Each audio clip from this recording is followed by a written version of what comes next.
Great. So, hello everyone, I'm Ruben de Koster, I'm associate for Finindus. I joined the team 2 years ago, having an engineering background in automation technology and industrial management with 15 years experience, mainly in manufacturing and operations. And this first slide actually already illustrates where we aim for as investment company. We want to support the entrepreneurs, helping them succeed, their smart and green industrial innovation, and of course, maximize their impact. So Finindus is an investment company based in Ghent in Belgium. We are backed by ArcelorMittal and the Flemish region. We have an evergreen setup and invest from our balance sheet.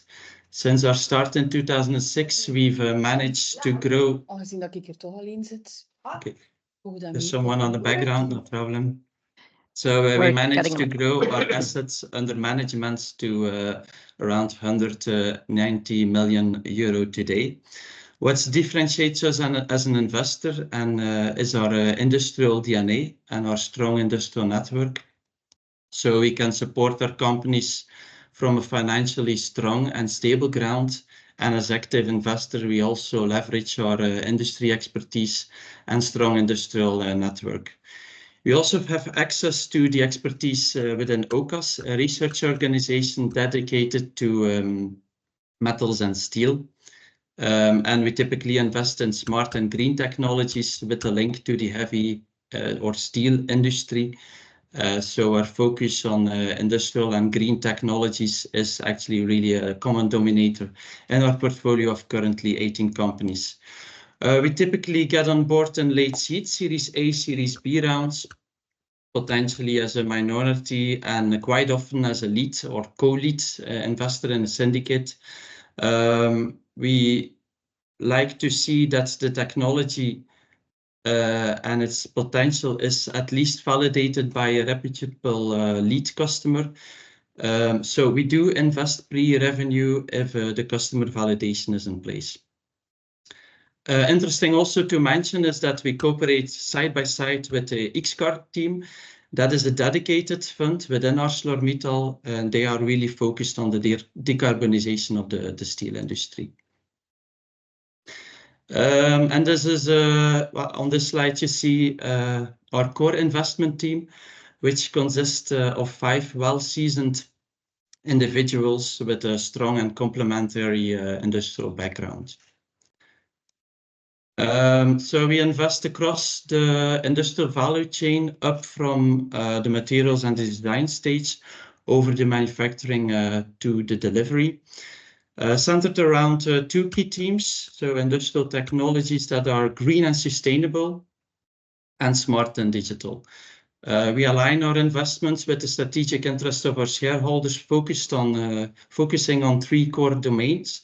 Material and material processing technologies as a first domain that covers metallurgy, steel processing, high performance and lightweight materials, but also additive and composite manufacturing. Coatings can be there, and innovative process equipment for welding, cutting, surface treatments, and so on. A second domain, sustainable manufacturing. This includes technologies that reduce have the potential to reduce the environmental footprint of the industry or help to decarbonize the industry, such as the steel industry, with solutions such as green energy generation, energy recuperation, the hydrogen technologies, circularity, recycling, and also treatment of industrial emissions can play here, or even wastewater treatment. And as last, third domain is the Industry 4.0. We target solutions then to optimize, automate, or digitalize industrial processes. Some examples are innovative sensor technologies, industrial software in general, asset inspection, condition monitoring, predictive maintenance, and also solutions around AI, machine learning, and so on. Well, later in this presentation, I will share some specific examples from our portfolio companies. On the next slide, it's also important and good to know what we don't do. So typically, such as agri and food tech, med tech, biotech, and also solutions that target directly the consumer, so B2C in general is also out of scope to us. To provide you with some additional insights on our key investment criteria. So as stated before, we would like to see minimum level of maturity. Typically, this is TRL 6. So functioning prototype that it is at least demonstrated in a relevant environment. Complemented by the traction, as already mentioned, from some reputable parties or customers that have at least validated the solutions, as actually also mentioned before. Geographically, we invest in Europe with Flanders as our sweet spot, but we can also invest overseas. We have some examples in our portfolio like Keystone Tower Systems with their production facility in Texas and Ionomer in Canada. But this should be then a strong match to our core competencies. And of course, like every VC investor, we pursue to maximize our financial return. So we want to see the economic potential of scalable solutions in attractive markets with also sufficient exit potential and a team with the drive to succeed. So we also prefer to invest in companies backed by a strong investor syndicate, and as initial ticket, it can start from 500,000 euros up to 3 million. And we are able to invest over the lifetime of a company up to 10 million for each company. Okay, so this is about our investment process. It's quite straightforward. If an opportunity is aligned with our investment scope and we are convinced of the potential, we could take a step, for a next step to dive into the business. We always take a good look at the competitive position and the IP position. And as already mentioned, we like to talk in that phase with some first customers and some people that can extend our initial insight on the technology. And of course, in that stage, we need to find common ground on our on our term sheets. If based on all this, we are convinced as a team of the quality of the investment opportunity, we present then the proposal to our board to obtain a mandate to invest. And after this, which we need to also get to complete the formal due diligence and of course the transaction documentation to close the deal. I will not walk you through all of our 18 industrial technology companies in our portfolio. Maybe just pick a few. For instance, Exponite is an example that ticks the box on all three of our core investment domains. It has a clear link to steel and was supported also by the metallurgy expertise within OCAS. They provide a surface hardening solution of stainless steel and titanium, providing a superior performance in corrosion resistance, and is also environmentally friendly as alternative to fluoroplastic coatings. Reinforced is one of our Belgian companies that invented a new material technology by blending steel fibers and carbon fiber reinforced thermoplastic laminates. Initially developed for high-end mountain bike, but the technology platform could also support many other high-performance opportunities with the unique combination of lightweight, stiffness, durability, and impact resistance. We have also Santea. They developed an interrogator technology for fiber optic sensing directly on chip, reducing the size and cost, which is an enabler for large-scale adoption of fiber sensing for asset condition monitoring that can cover a large range of industry.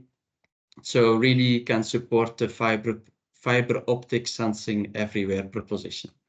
As already mentioned, Keystone Tower System is a US company. They developed an innovative and fully automated spiral welding technology to manufacturing wind turbine towers. and this allows them to produce tapered sections that can be combined locally near where the wind turbines needs to be installed. Okay, so over the years, we also have done some more investment in the typical digital companies that are a good fit to our Industry 4.0 domain. And as an example, Wisata is such a company, enabling process engineers to build their own digital twins and benefit from explainable AI on their user-friendly platform. Other AI companies in our portfolio are, for instance, Viking Analytics for AI assistant vibration analysis, and RoboVision, also a recent company in our portfolio, a Belgian company that developed a vision AI software platform. We also have Tau. They developed solvent-free functional coating technologies using specialty polymers to provide high-performance copper, aluminum, or steel wires, or magnet wire products. So that really plays into two topics that Finindus is very passionate about. So the electrification of the industry and e-mobility. So we have also two companies related to hydrogen. Ionomer, as already mentioned, based in Canada, with high-performance ion exchange polymer technology, and HiStar, another company in the hydrogen space with highly efficient PEM electrolysis technology. And our last addition to our portfolio is Craftblock, the last on the slide, and they provide high-temperature heat storage systems. So actually a large thermal battery system solution. Okay, so by that I can conclude this overview presentation about Finindus. So feel free to reach out to me or to us. This can be by contacting us by the mail you see.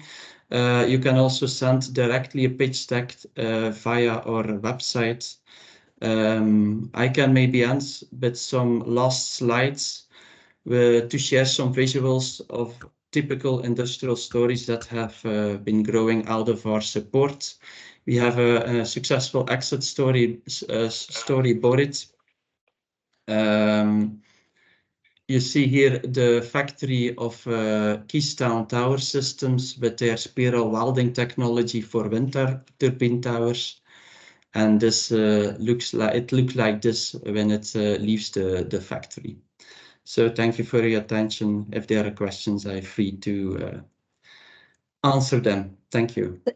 Thank you, Ruben, for your presentation. Very interesting, and I think for a lot of people, new information. So yeah, very good. Thank you so much. There are some questions that are popping up. Magali asks, what is the link or the difference between Finindus and the XCarb Innovation Fund? Well, XCarb is really a fund internally in ArcelorMittal. So they invest in solutions to really decarbonize the steel industry.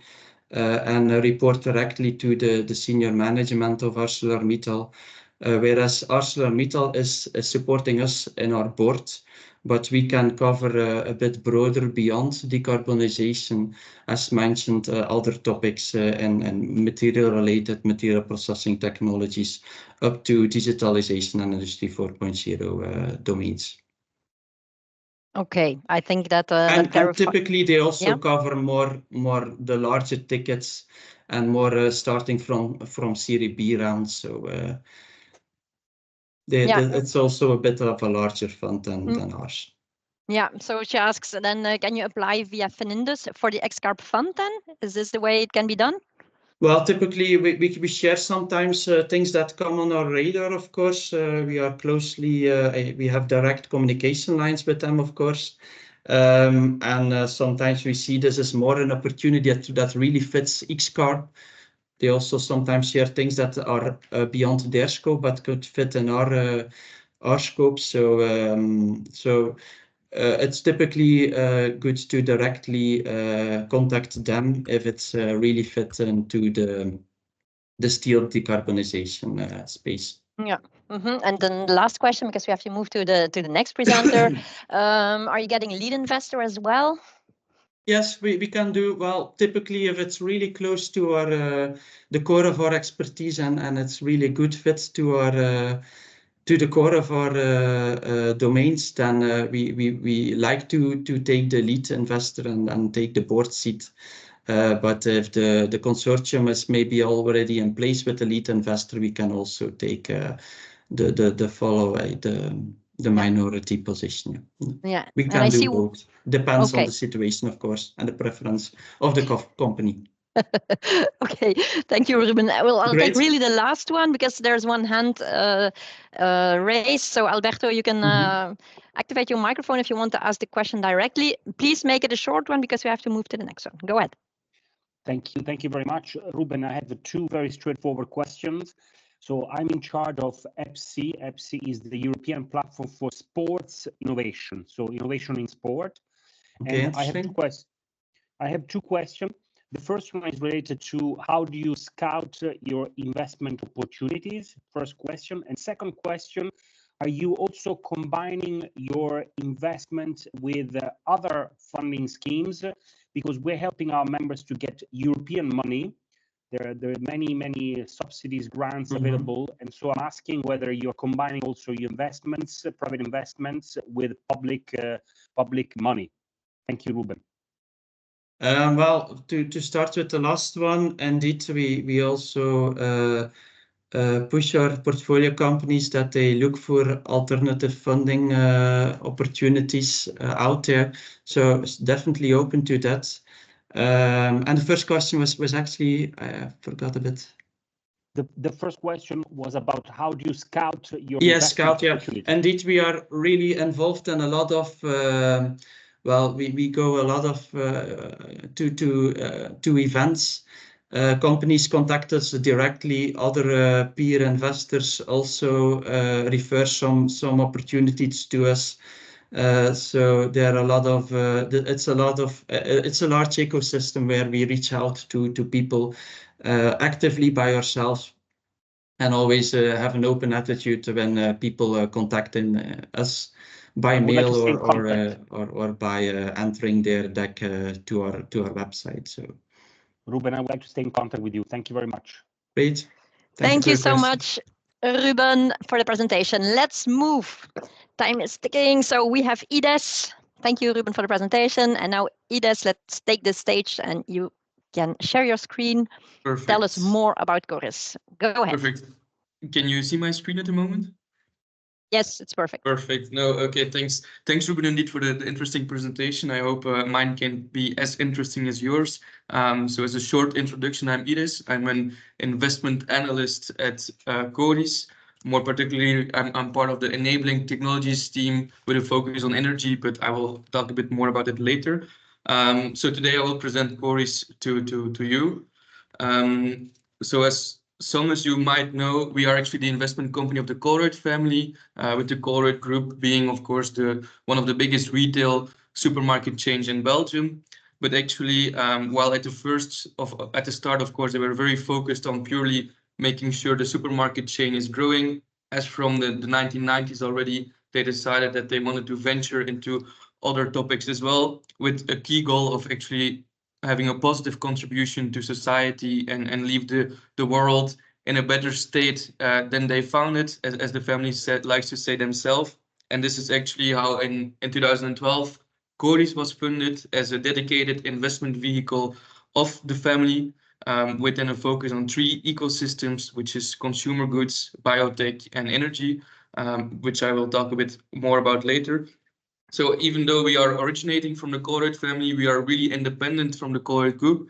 Of course, if we can have some synergies between portfolio companies and the Korys Group, that's always an advantage. But we can really operate as an independent fund, and the family is still a bit actively involved in our investment committee, but we are an independent fund overall. So if you just zoom a bit more into Korys, we have 3 activities actually. So we do direct investments where we really participate in the capital, the equity of companies. We also do fund investments, but this is more strategically investing in funds which have a similar scope than us, with maybe a bit more early stage or later stage. And then you also have liquid investments, where it's really about taking a position in the stock market. At the moment, we have around 30 portfolio companies and also 20 fund investments, and we are a team of around 30 colleagues. So as mentioned, we are investing in 3 ecosystems, with the red line across Korys being that we want to drive a positive change throughout our society. And we did do this by focusing on the one hand, conscious consumer, second, energy transition, and third, healthy living. In conscious consumer, we take more of a private equity approach and looking really at mature companies, where we tend to do a majority buyout. And here we're looking at companies which are offering products which are really top of mind of a conscious consumer. So think about circular business models, think about healthy food, vegetable protein, and so on. Within energy transition, it's about 2 things. One, it's about really having the assets there to generate renewable electricity by having investments in solar panels, wind farms, hydrogen, and so on. But also really looking at technologies which facilitate the integration of renewable assets in our energy grid. And there we look at, for example, batteries, but also digitalization efforts of the grid, energy efficiency, and so on. And then the third investment scope, it's more about supporting companies that develop science that positively impacts the health of humans, but also the planet. So it's more agri-tech, biotech focused. But I will dive a bit more into detail in each of the ecosystems in the following slides. So as mentioned, consumer, it's more mature. So they're looking really at growing and mature companies which are already EBITDA positive and have a revenue of around 10 to 100 million, where typically we like to take, we like to do a majority investment where we buy out the management with an opportunity to co-invest, or at least we take a significant minority stake in the capital. And here the geographical scope is really Western Europe, with a prime focus on the Benelux, as this is where most of our portfolio companies are active as well. Then within energy, as mentioned, there are 2 divisions. So it's more the infrastructure division, which is bundled in Viria Energy, in which they really do project development, but also take majority stakes in service companies related to, for example, offshore wind park management. And then in the technologies part, which I'm a part of, we focus on sectors such as asset optimization, efficiency, and storage, where we take a really venture capital approach and look at scale-ups within a Series A to Series C round. So for us, there has to be proven commercial traction. So we don't do pre-revenue. There has to be significant proven commercial traction. So there has to be some recurring revenue.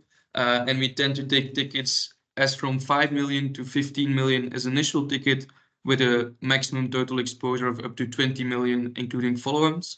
And in return for this, we want to have a significant minority stake with a board seat, as we want to be actively involved, or we try to be an active investor. So not just providing funding, but also supporting the company through advice or expertise, and linking them with interesting other portfolio companies.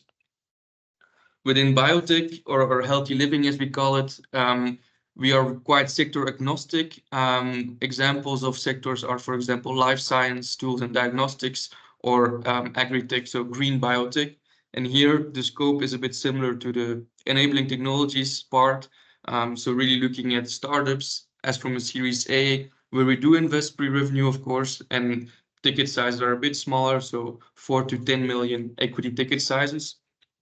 And there we also try to take a significant minority stake to be able to actively support the portfolio companies.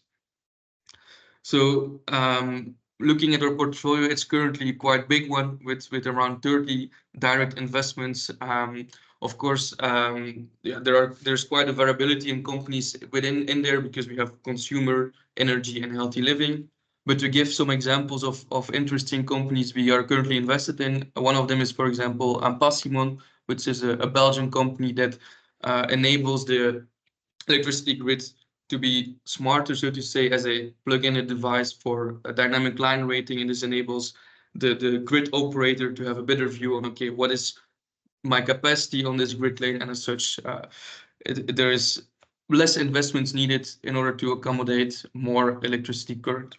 And then, of course, in consumer goods, you might recognize Foodbag, which is a company similar to HelloFresh. But these are some of our investment companies. And next to that, we also invest in funds, and these funds are more strategic investments for us, where we look at funds which are a bit more earlier stage or a bit more later stage, as this can also support our portfolio companies to, for example, bring them to a next stage of growth. Looking at our investment process, we follow a quite typical investment process, I would say, with first of all, of course, the deal sourcing, where we take a similar approach as Ruben, really going to conferences, but also because our investments in other funds, we get a lot of exposure to what's out there. And then, of course, there's the passive intake of companies just reaching out to us. The first stage is an initial assessment to really check, okay, besides being a fit with our investment criteria, is there also a match with our what we believe are the big things in the industry we're looking at? Is there a value that we believe in, a value proposition that we believe in? And there we typically have a chat with the management to better understand who they are, what they need, what they're looking for, but also what they are doing. And discuss a bit internally. And after that, we really go into a full-fledged due diligence, I would say. So a commercial due diligence with a detailed analysis of the solution, the USP, how you can defend your solution, how you aim or think of growing the solution, the team, how you're working together, what your expertise is, and also what you are looking for. So the amount of funding, but what are you looking for in a partner? Do you want some strategic advice? Do you want us to help you with an internationalization and so on? So that's the bulk of our investment analysis, I would say. And after that, there's of course the term sheet negotiation. Following a signature of a term sheet, which is more or less a non-binding offer, there is another due diligence phase, but this is more or less more confirmatory, where we really look, okay, is there nothing we didn't look at? And then it's actually more focused on also the legal, tax, and finance. So it's not anymore about, okay, what is your solution? Because by then we understand it and we believe in it. So it's more about confirming that everything in the company is as it should be. And then after that, there will be a binding offer with a signing and closing. This process tends to take around 4 to 6 months. But given that we have a quite horizontal structure and also only one limited partner, this gives us quite some flexibility to speed this up and really match the needs of our startup. Of course, there has to be enough time for us to analyze and validate and, for the better part, understand the solution that you're offering. So what we typically look at, I'm not going to in detail here, but it's really about, okay, is there a proven product market fit, and can you really back this up with some commercial traction already? How will you defend your position? So what's your intellectual property? What's your USP? Then looking also, of course, in the team, because for us, the team is very important. It's a team where we will collaborate with in the coming 5 years, 2 to 5 years. And then the last part is also, last but not least, is how we can really support you. So what are you looking for in terms of funding? And what are you looking for in a partner investor? Like, what are some synergies you're looking for? So what we believe are, what we see as our main added value besides bringing funding, is that we are that we can be a long-term partner that is there for creating or collaborating towards sustainable growth. And this is really coming back from our mission statement, where we want to tackle this not as just a short-term financial game, but it's really about collaborating together with our portfolio companies and being, as we like to call it, hands-with. So it's not a typo, it's not hands-on, but really hands-with, as we, it's not that we take over that daily management, it's more or less that we collaborate with the management of the portfolio companies if they need it and if they want it. And we are also quite agile and flexible, meaning that this is due to the fact that we are a family fund with also an open-ended horizon. So it's not that we have a typical 3 years investment period, 2 years holding period, and then we need to exit. No, there's some flexibility from our board, and we can stay, or we tend to stay, as long as we see that we can also add value to the portfolio company. And last but not least, we do have, because we have those 3 ecosystems with also a bit of a different investment scope, there is quite some expertise or quite some knowledge within our broader Korys network, and this is something that we can bring to the company. So where we as venture capitalists are a bit more comfortable with really going from a product to a growth stage, our team at the consumer end is more comfortable with further building out these mature companies. So that's something where we can really have a bit of best of both worlds. So to end it off really with a quote of the family of Jeff, for us, sustainable entrepreneurship is something that we are predicting, and it's something which means for us operating with a long-term view and with respect for people, environment, and society. And that's also something we bring to our portfolio companies. So if what you have heard now in the last 15 minutes from my side is something which resonates with you, then let's connect indeed. I've included some of the ways of reaching us on this slide. And you can always also look on our website where we have an email address, which is info@Korys, to which you can share your pitch deck as well. So with it, I would like to also open up the floor for any potential questions. Thank you. Thank you, Ides, for the presentation. Yeah, again, very interesting, and again, a lot to learn for our entrepreneurs, I think. I have some questions that pop up. One is from Geert, who is building a venture himself, but a focus on customer and consumer data. He asked, what is your vision about partnerships with venture building? Is that something that's considerable? Could you maybe explain the question? So what's your vision on a partnership with venture building? Well, it's more than not just investing in, but more partnering, I suppose. Partnering with a venture building platform. So I'm in contact with the new funds in Paris, Amsterdam, and Barcelona. And what we want to do, instead of just funding start and scales ups, we want to invest in kind. So if you have 2 IT profiles, we will help them with marketing, sales, and so on. Mm-hmm. So venture building is more about building the company itself, but we don't really invest. So our main goal, what I saw missing in the market, that many start and scales have an IT focus, but they are missing the interaction with the end user. So how can we generate data of the market consumers? So that's why we are looking with financial partners, so we can focus on building the company, the go-to-market, but then also we need to partner like Korys. Okay, no, that's an interesting approach, and that's something that I think is indeed a lot of value in. We ourselves, so how we see it is we don't really do an in-kind contribution and really actively are involved in the day-to-day. However, we are, I would say, a sparring partner, really an in-house consultant, as you can say it, where we can really advise our startups in something that we also want to do and are open to do with our companies. For us, the job is really twofold. It's one, scouting for opportunities, but then also managing and collaborating towards the end goal that we identified together with our companies as well. But really day-to-day, that's not something that we actively do, but of course, support is something that we can always provide. Yeah. Okay, thank you, Ides. We have a next question from Kenneth. What is the minimum MRR for start and scale-ups in the healthy living vertical for you to get interested? That's a good question, because honestly, I think in healthy living, sometimes we invest even pre-revenue, given that here it's really about, depending on, of course, the type of the company, but if it's a company which is doing clinical research, it can be that there is no revenue yet, but there's a promising pipeline. So there is some more flexibility. But within the enabling technology, so the energy part, it's really, I would say, between 500,000 and 1 million ARR. As from that, we tend to look at it, but here again, we're a bit flexible, so it depends case by case. But I would say if you are doubting, just reach out and we can have, first of all, an interesting chat and then see what comes out of it. Clear. I think that answers really the question, so thank you. I see that Alberto has raised his hand, so go ahead, Alberto. Thank you very much, Anne.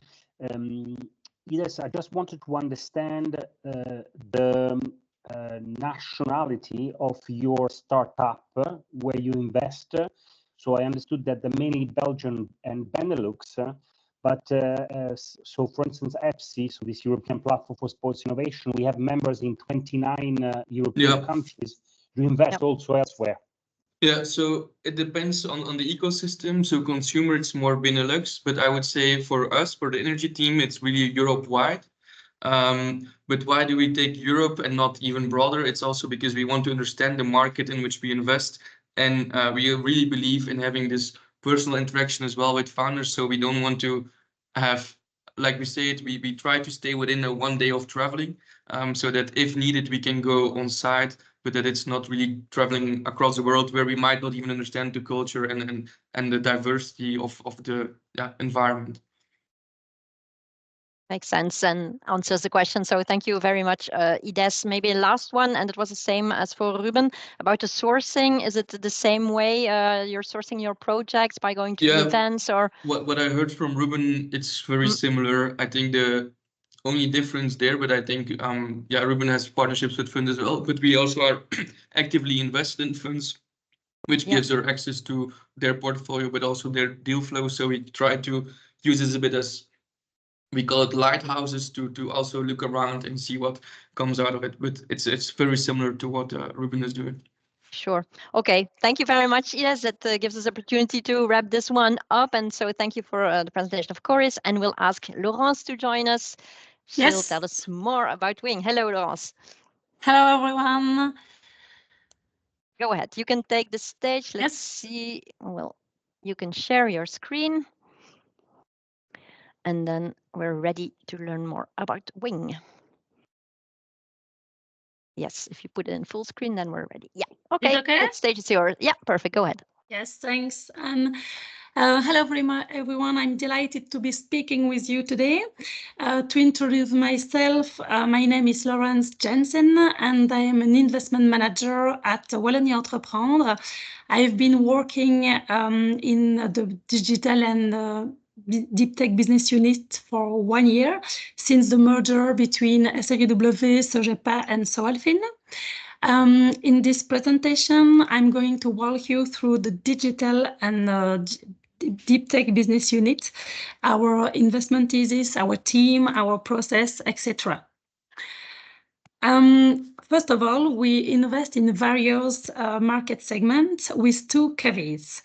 The project must feature entry barriers, and we prefer B2B project over B2C. We are now starting to invest in greentech, clean tech specifically, and we invest through the Wing Fund for startup project in seed and pre-seed up to 1 million euro, and through Wallonie Entrepreneurs own funds for more mature companies or those requiring significant resources. We have a long-term vision and typically remain shareholders in the company for many years. A few figures. It concerns the reporting of the Wing funds. It's a fund from the Walloon region that is managed by Wallonie Entreprendre, and which finance startup and scale up typically up to Series A.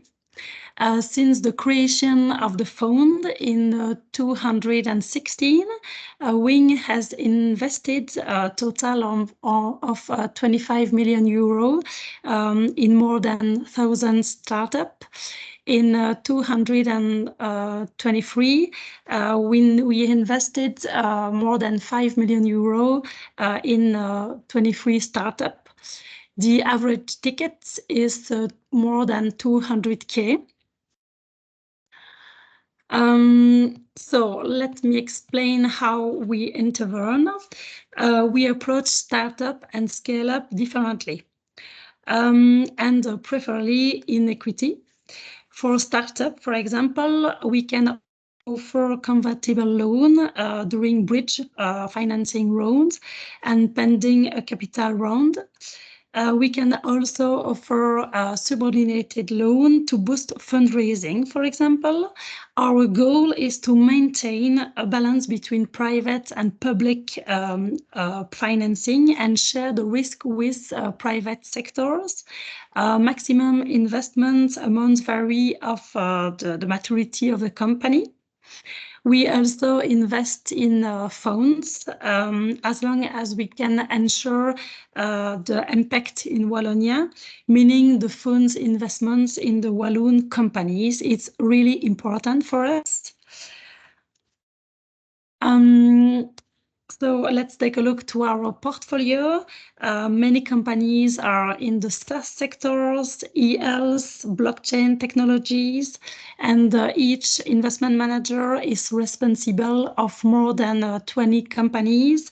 We take an administrator seat, or we are observator in the company. So as you can see, it's massive. The process is very fast and efficient. First, send your pitch to our mail address. After, if your project is selected, you are invited to pitch by remote in front of our team of investment manager. 10 minutes for the presentation and 10 minutes for a Q&A. After, you will receive a response within 2 days at most. And if your project is eligible for the investment committees, so an investment manager will initiate a due diligence to present it to the investment committee. You will pitch in person before the investment committee composed by of serial entrepreneurs, and the presentation time depends of the amount that is raised by the company. And on the same day, you will receive the investment committee decision. So it's very fast. And if the decision is positive and you accept the proposed conditions, the next step is to finalize the agreements of your financing, and together we embarked on an exciting adventure. Our team, sorry, I have a problem. So sorry. Our team consists of 4 investment managers. For example, Colin is an expert of blockchain technologies. Sophie is oriented for the e-health sector, and Thibaut on SaaS sector. We have an investment committees composed mainly by serial entrepreneurs and our N+1. And the support, very important for us, because we may offer synergy between our portfolio, because at Wallonie Entreprendre, we have a lot of big corporates in our portfolio. So it's very interesting to match big corporates and startup. As a financial tool of our Walloon region, we can connect you with other types of financing in Wallonie Entreprendre, for example, guarantees, loans, regardless to the maturity of the project. And we can guide you to other financial and support structure from the Walloon region that may address your specific needs. We have also a legal support. It's really interesting for small companies because we may provide support in reviewing shareholders' agreements, for example, legal documents and procedures. It's really appreciated. And we can guide all projects from small project and big project to all Walloon structures. So thank you for your attention. My contact details are in the slides. Thank you so much, Laurence, for presenting us the WING funds. And the questions that pop up are, of course, very obvious because we hear a lot Wallonia. So the first question popping is, of course, does the company needs to be located in the Walloon region? I think it needs a nuanced answer. So go ahead. Yes. It's really important for us to see the impact of the project on the Walloon region.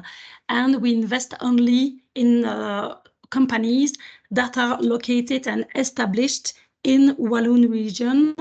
It's a branch of activity of the head of the activities. But we want to have an impact on FTE of the added value of the Walloon region.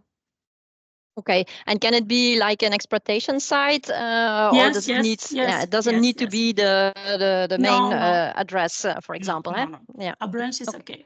A branch is okay. Yeah, I think that that was a question that's coming in, and yeah, another one is: are you investing in NL startups as well? Well, I think this this answers the question largely. Can you then tell us maybe about the example of the last investment the fund has invested in, the last company, last startup you invested in, which one it was, and what was the reason you invested it? For yourself, as an investment manager. Last year it was a difficult year in 223 because we had a lot of investment, but not a lot of new investment, but a lot of reinvestment because our companies have a lot of cash problems, and we have to be more present in these companies. New projects.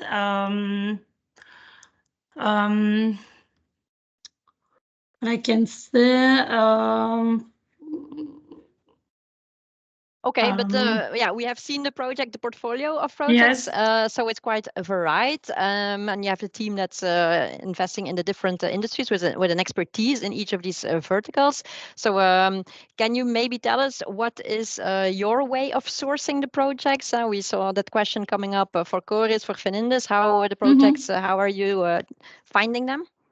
Yes, we have connections with banks, with all tools in the Walloon region, with private funds, but not at all, and with every people in the team has an expertise to a sector. For example, Colin is very close to the blockchain sectors and is involved in the ecosystem, very present to these kinds of projects. And so he's a member, for example, of an initiative in the Walloon region called Wallchain. And it's a support initiative. And so in this ecosystem is very famous, and so he has a lot of connection to the new projects.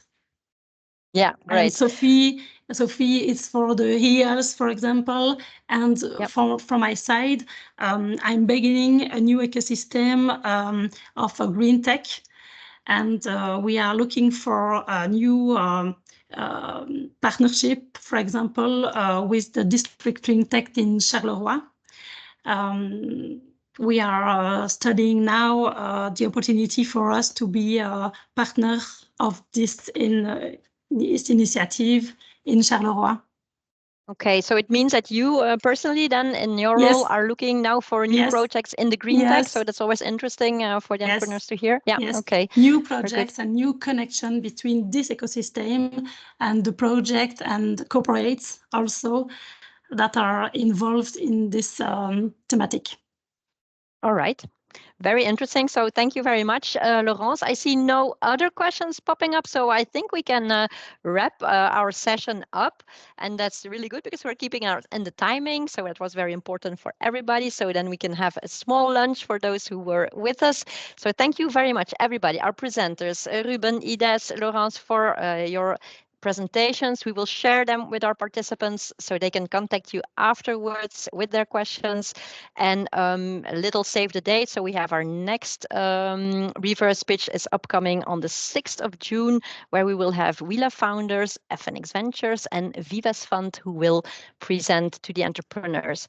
So share your opinion so we can continue adapting the format to your needs. And then we wish you a very, very nice and hopefully a little bit of sun afternoon. It's always difficult. So hope to see you soon, everybody. Take care. Thank you again. See you soon. Bye-bye.